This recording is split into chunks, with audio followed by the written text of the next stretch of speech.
Good afternoon, everyone. Welcome back to Brian Sebastian's Movie Reviews and More. And today we have an extra special treat. We have, continuing from our part one, the very handsome and debonair, Mr. Dean Piper. He is the owner and founder of Top 4 Media and Pipeman Productions. And since our last show a few weeks ago, he has been named in the top 5 global best podcast radio shows of 2020. He was also named to the Guinness World Records for the largest attendance for a virtual podcasting conference in 1 week. His Top 4 Media has strategic partnerships with iHeartRadio, Pandora, Spotify, Amazon Prime, and Amazon Music. Dean Piper, known as the King of Entertainment, Internet, Entertainment, and Information, he is a true Renaissance man.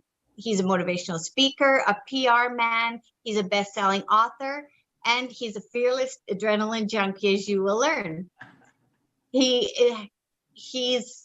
foundation for his love of life can be found in his music. Music stems from everything that the Pipeman does and is successful in. Everyone, welcome our very handsome birthday boy on Sunday, Mr. Dean Piper. Yay! Well, thank you for that interview. Or that intro. I don't think we even need to do the interview now. That like sums it all up. We're good. No, we all want to know about you, learn about you. You're a magnet for everything successful.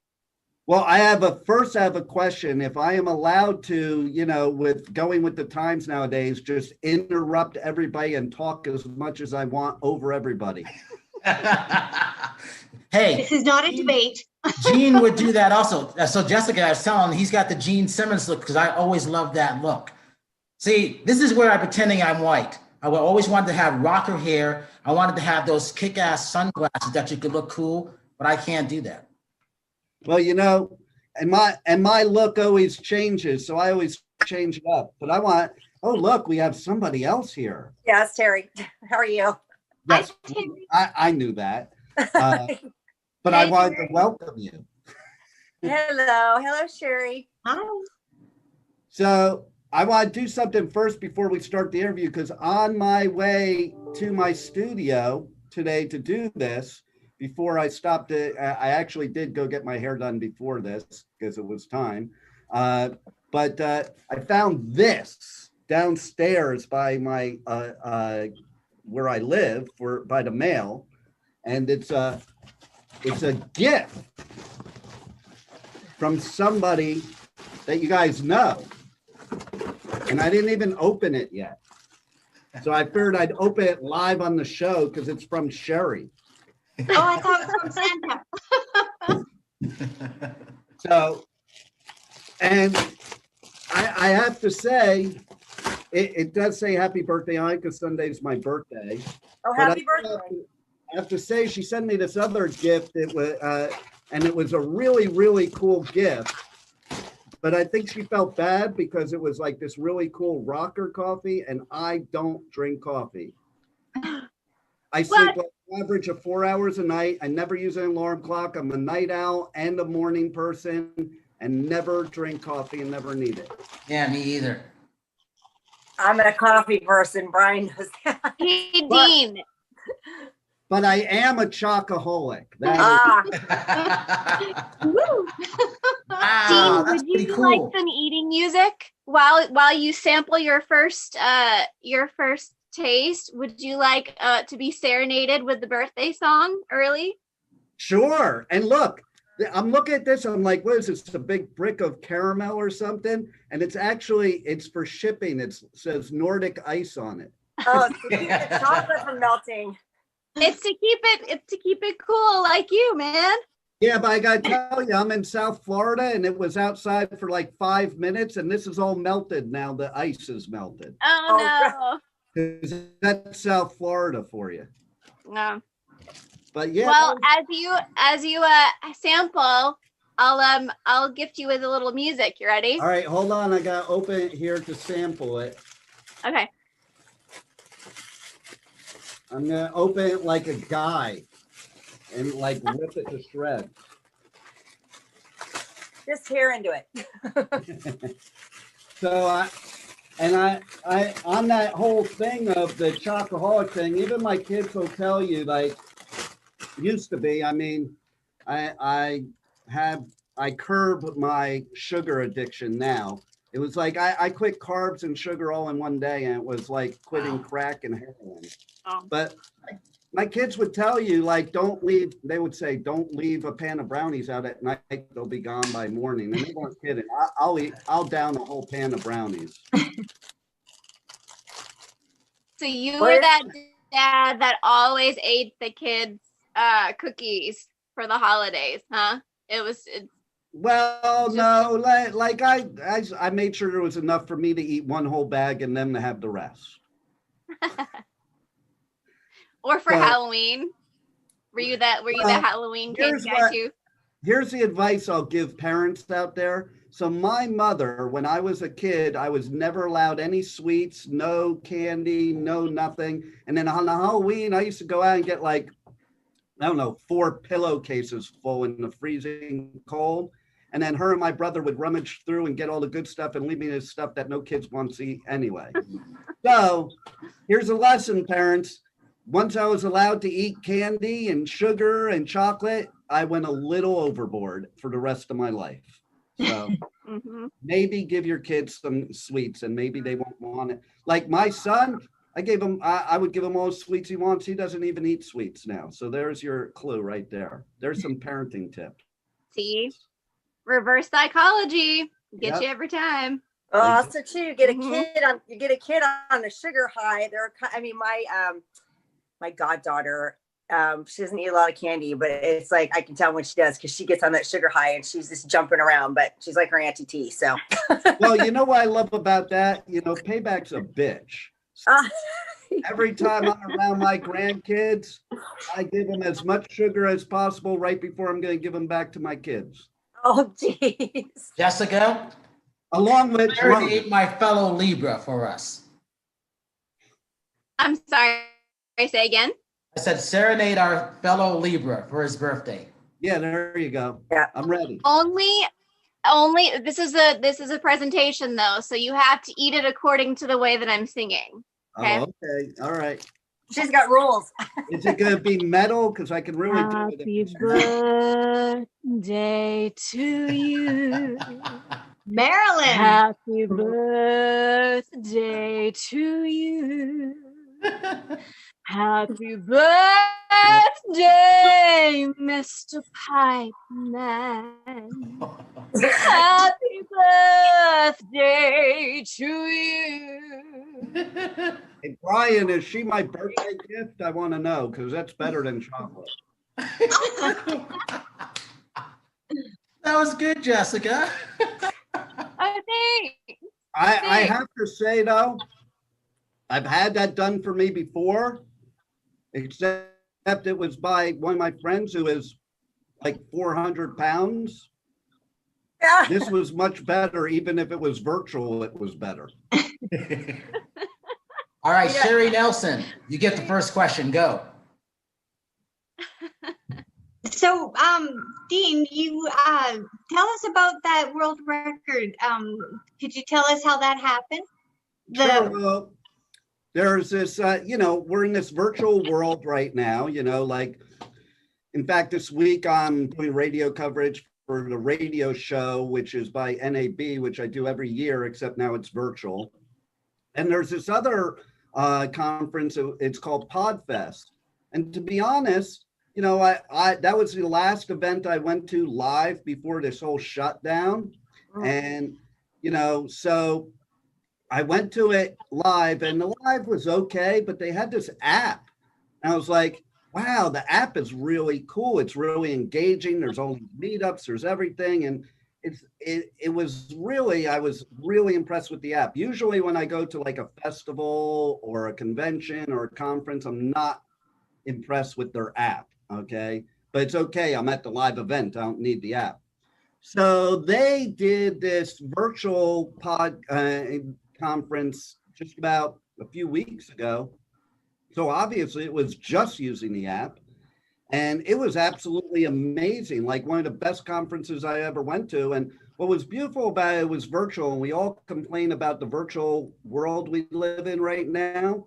But I thought it was amazing because you normally, like, if I was at this convention that I'm doing right now virtually, I wouldn't be able to do this interview.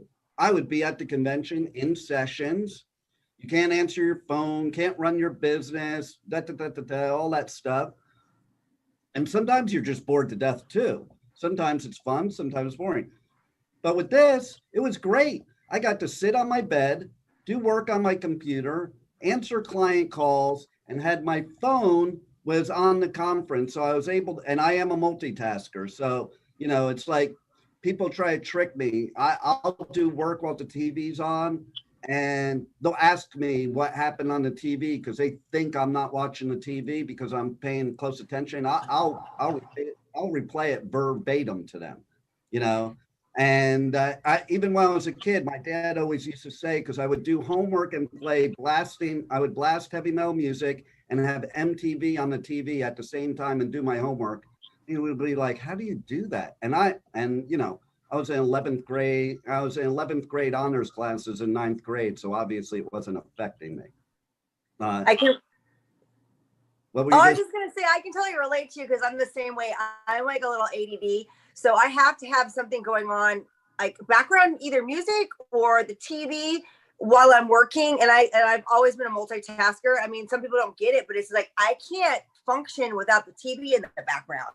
And it's weird, like I can't sleep without my fan on either. So I don't know. It's like, so it's good to hear that I'm not the only one who's like crazy that's gonna have like other background noise. Oh yeah, my TV's on 24 hours a day. That started when I was in the investment business because we didn't have times like we have now. Like I would trade commodities overseas when the markets were closed here, and I would have to have Bloomberg on the TV all night long so my clients didn't lose millions of dollars. And it was funny. When I was married, when we first got together, she freaked out because I would be asleep and like every half an hour, like a clock, I would wake up like a zombie from The Walking Dead. You couldn't talk to me. I wasn't aware to you, but I'd get on my phone and I'd call up to find out what the markets were doing. And I knew exactly what I was doing, but that's all I could do. And then I'd go back to sleep. And it was like every half an hour. And I'm still on that kick, like, it's hard. I can't sleep with the TV off. And then people try to trick me because, you know how they have this thing about guys and they fall asleep to the TV and then they never will admit that they're asleep. Well, people do that to me too. And then I repeat to them what happened on the program that they thought I was asleep during, but I was like half asleep, don't get me wrong, but I knew what was going on.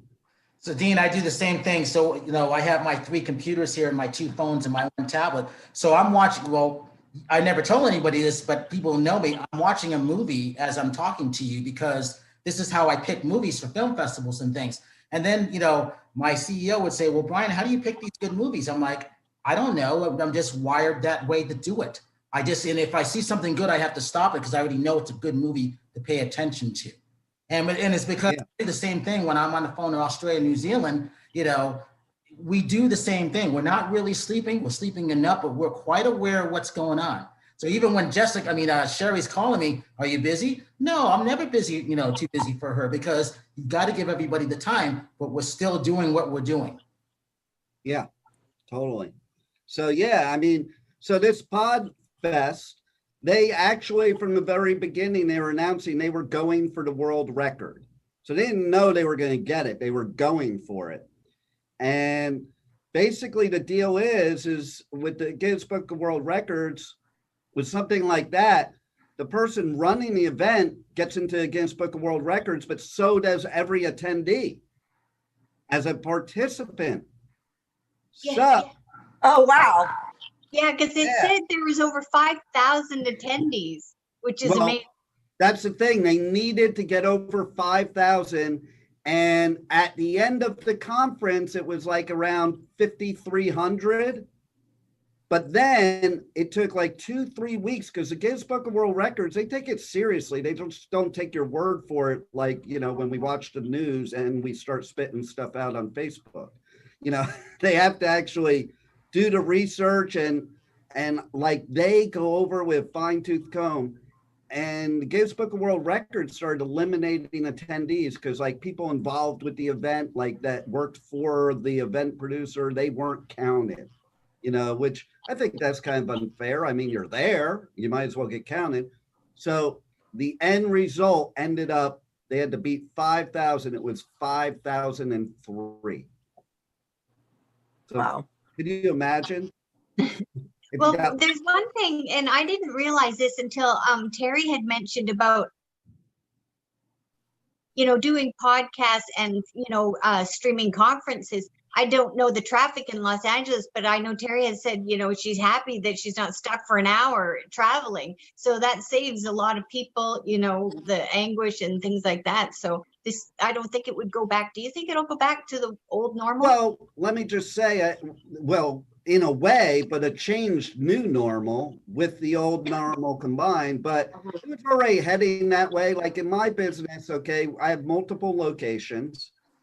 It used to be that 95% of the shows walked into my studios to do a show.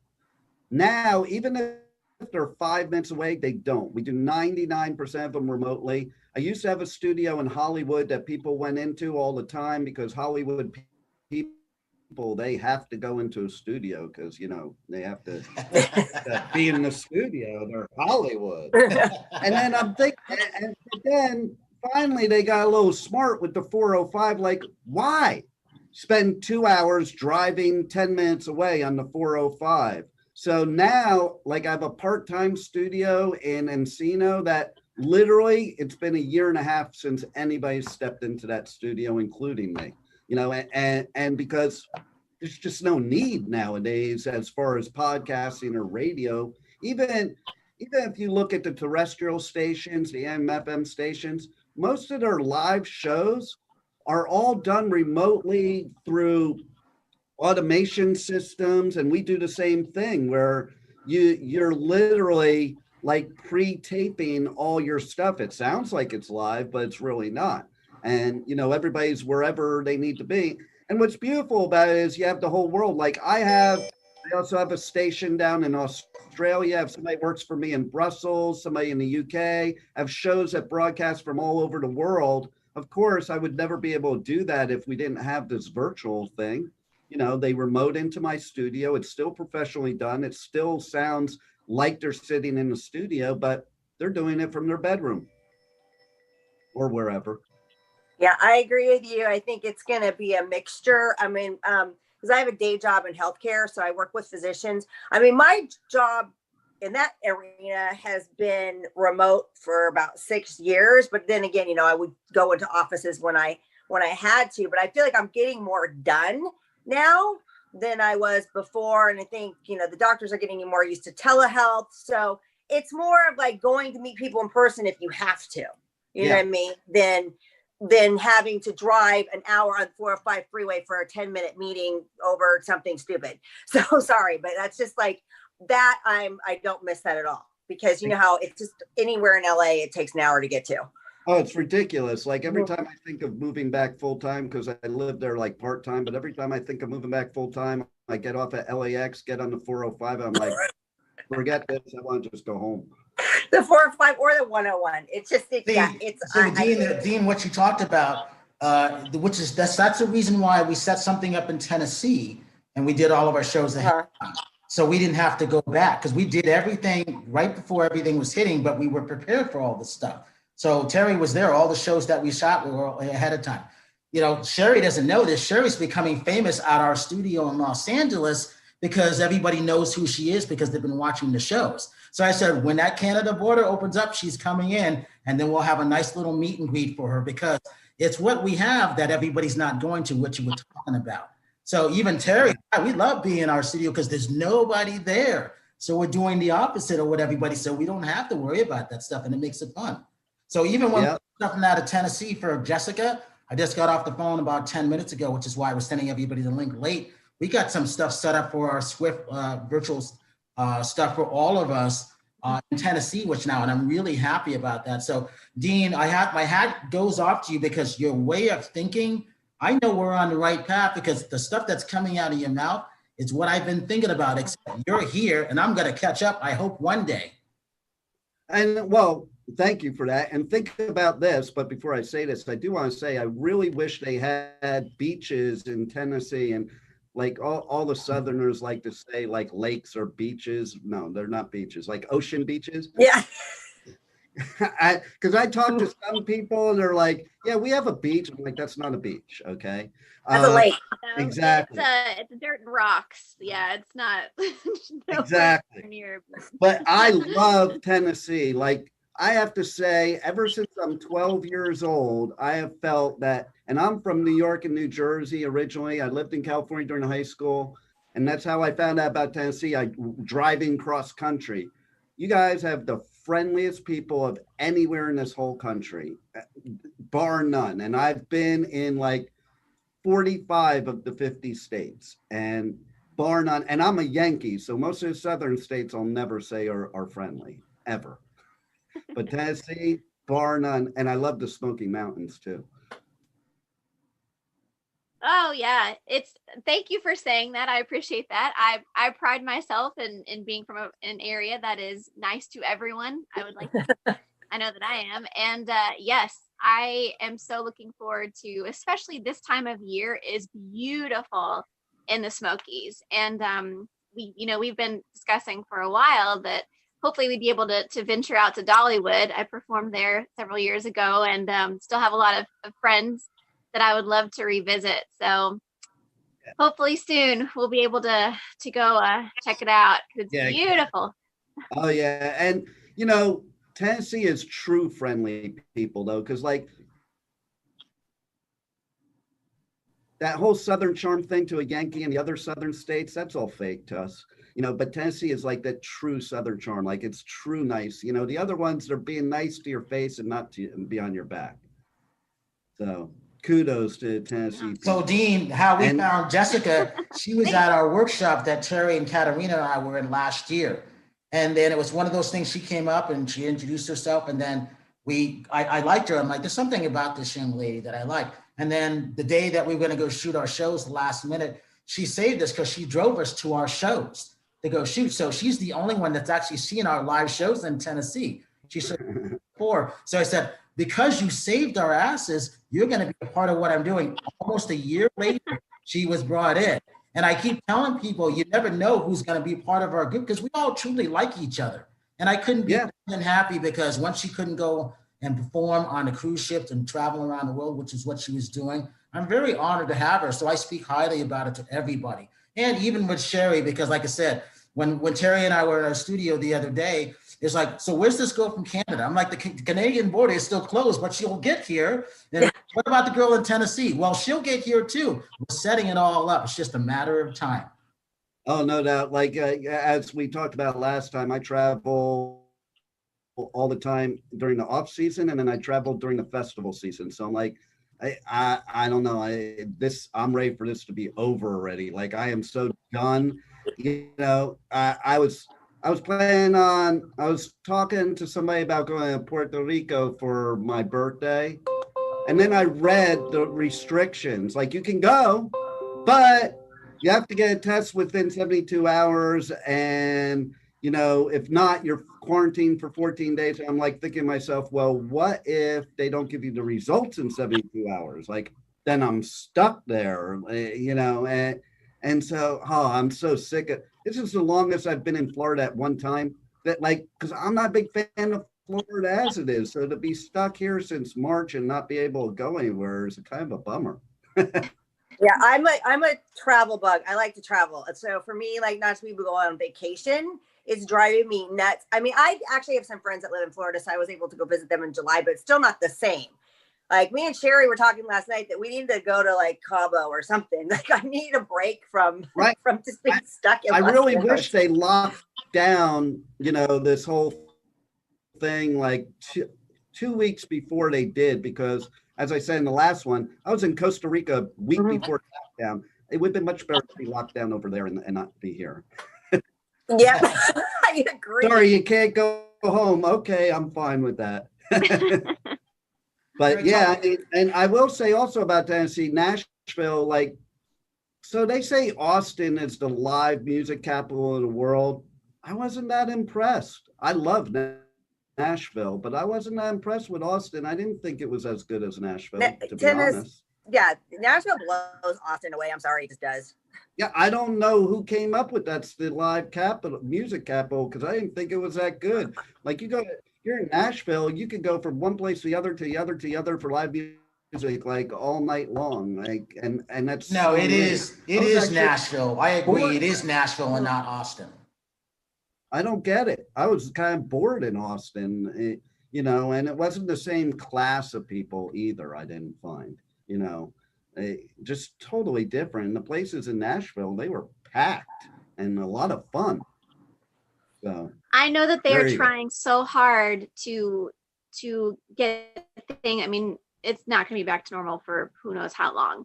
But I know that all the artists, all the entertainers, we're all just chomping at the bit to get back out and to do something. And it's not just us. I mean, people that love music, they need that too. It's not. I mean, obviously, we would like to get paid again one of these days. But it's about providing that entertainment for everyone else. We all need that to survive and to function. And I guess it was last week. A friend and I drove down Broad just to see what it was like, what's going on. And it was just so heartbreaking. I mean, it's definitely better than what it was, but there were, you know, not a lot of people out. And, but those that were really trying to have a good time. And they still had the windows open, and each bar had a different band playing. So per usual, you hear something coming out of each venue. So we're trying so hard. Yeah, go ahead, Terry. Oh, it's just questioning, how are they dealing with it? Are the restaurants opened and they're having like some live music there, or is it completely shut down? I mean, here in LA, obviously we've got everything outside and people are eating outside, but you know, there's no performances or anything like that. So there are all the venues, the majority of the venues that have live musicians, they're always set up next to the window. Like the performance area is next to pretty much the sidewalk or the opening, and those windows usually open. So they do have a band that's playing, but all the windows are open, and I believe it's at 50% capacity, not full capacity. And masks are, you know, they call them the mask police, and they've got cops or security or whatever wandering up and down the sidewalk. And if they see you without a mask, you can be fined. So they're trying to get people down there, but they're still taking the precautions necessary and being aware. And so I gotta say, like, because I deal with musicians and artists all the time, and I feel very, very bad for them, what they're having to go through right now and all the stuff. And what I want to do is, listen, every music artist out there, just come to South Florida, because our stupid governor opened the state 100%. There is no rules. There is no anything, you know, because we're a couple weeks before the election. I think that's why it was done, because, you know, most all of the red states have been required to open all of a sudden it was one day we were in the beginning of phase 2, and then the next day he comes out and says, okay, everything's open 100%, no restrictions, no fines. You know, people that got fines before for not wearing a mask or whatever, we're getting rid of all those fines and just do whatever you want. So, you know, all you music artists can come here and our places will be all packed. You'll probably die of COVID, but you can. But you know what, though? You say you die happy. You know. What can I tell you? I do have to say this. So Sherry, we have taken precautions for our studio when you come in. I am working on the stuff for Tennessee for you. So we want to make sure that when our fellow co-hosts, our Canadian friend, when you come in, you're welcome and have a good time. We are setting this up. There you go. And going back to what we were talking about, what you said, Brian, about, you know, I kind of look at now as the same thing as when PCs first started, you know, exactly. Like I talked about in the last interview of how, you know, I looked at starting my radio station like Bill Gates against IBM. Bill Gates had this vision of a PC in every home. IBM could not even fathom that. They're like, you're crazy. The mainframe will never go away. And I think you're going to have a lot of companies like that now that are still trying to hold on to what was in December, that may never be again. Like there are still companies I know right now that are not conforming and they're gonna die. How it works. It's the same when the internet first came out. There were these brick and mortar companies that refused to conform and they died. The ones that included it, they're the ones that are still around. And I think what we're going to see is we're going to also see, just like with the start of the .coms, you're going to see all these new companies come out, and you're already seeing it, for the new world. And they're only going to survive if they combine the old world. And that's the same thing I said with the internet. All the .coms that went bust were the ones that were saying, oh, brick and mortar is going to go away. We'll never have it again.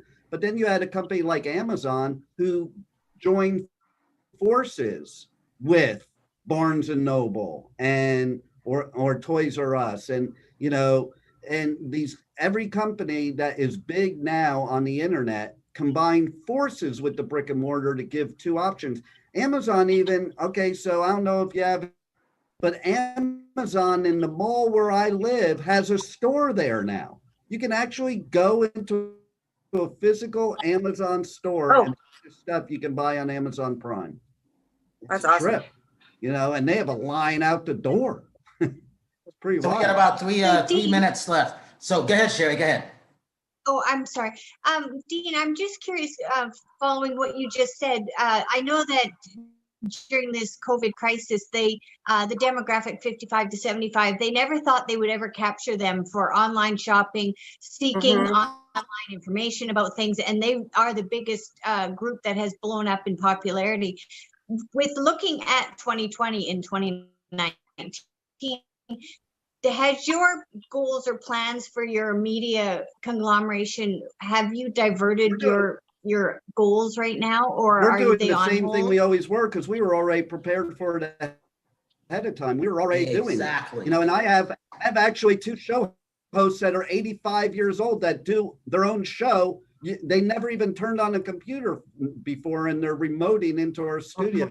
We've been doing it for years. We were prepared for it. This didn't change us in any way. The only thing that has changed is that after going to that Podfest and seeing that app that they use for event, I ended up going out and buying the app, and we're going to be doing a major event in January.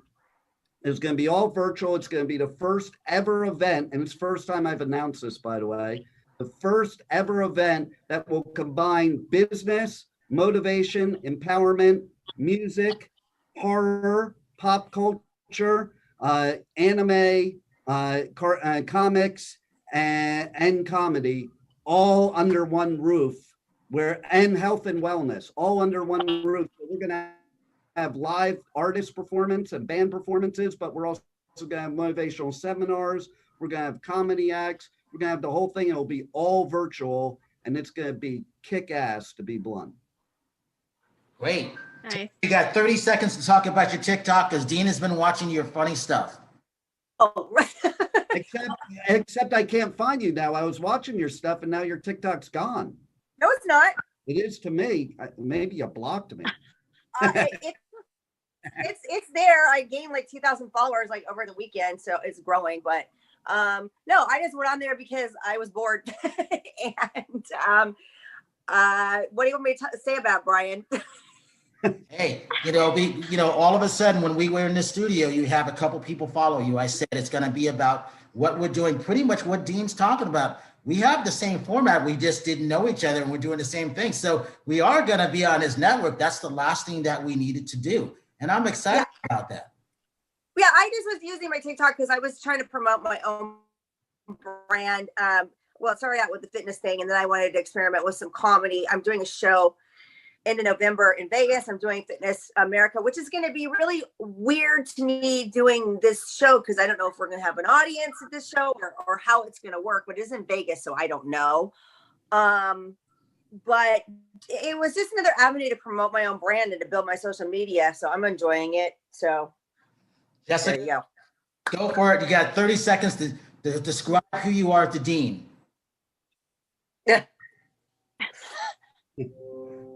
Now, is that? Hey, Dean. I'm Jessica. I live in Tennessee. I think she What did you say? described herself with the song. Yep. Yeah, man, I sing, I perform. That's what I do. And I can't wait to do it again in person. I mean, you know, right now, the best I can do is record and do session work. And I've been collaborating with people in Canada, Europe, wherever. And that's just what I'm going to keep doing until I get to be back on stage live. Ta-da! Yeah. And Brian, we should set her up to do an interview on my show if she dares. Yes. I already told her, Bring Dean, it you on, just man. didn't Let's know. do it. But then you will get the Pipeman. That's a different person. All right, so Jessica, give your social media links. I'm with it. Huh? Your social media. Oh. Jessica Heim, first and last name. Instagram, Jessica Heim 7. And then on YouTube, it's Notes, 4, Life. Sherry Nelson, please. Facebook, Sherry Nelson. Instagram, Twitter, XOXO, Sherry XO. Terry. My website is terrymariaofficial.com. That's where all my hosting fitness stuff is on. And then my social media is Terry Marie Nonstop on all platforms, Twitter, Facebook, Instagram, and TikTok. Pipeman, you got 20 seconds. Go ahead. Is that 20 seconds for you or 20 seconds to bait? 20 seconds for you before you get cut off. Pipeman Radio everywhere. That's all you got to know. But you can also check out all our radio stations, W4CY Radio, W4WN Radio, which is our all women's network, W4HC, which is our health and wellness, W4CS, which is our cancer, and K4HD, which is our West Coast entertainment feature channel. And then, of course, Talk 4 TV is our TV channel, where we met through one of our shows that's been on with me for 13 years, the Jimmy Star Show. Did I get within 30 seconds? And with that, Happy birthday, Dean. if you see Happy someone out birthday! there, please give them one of yours because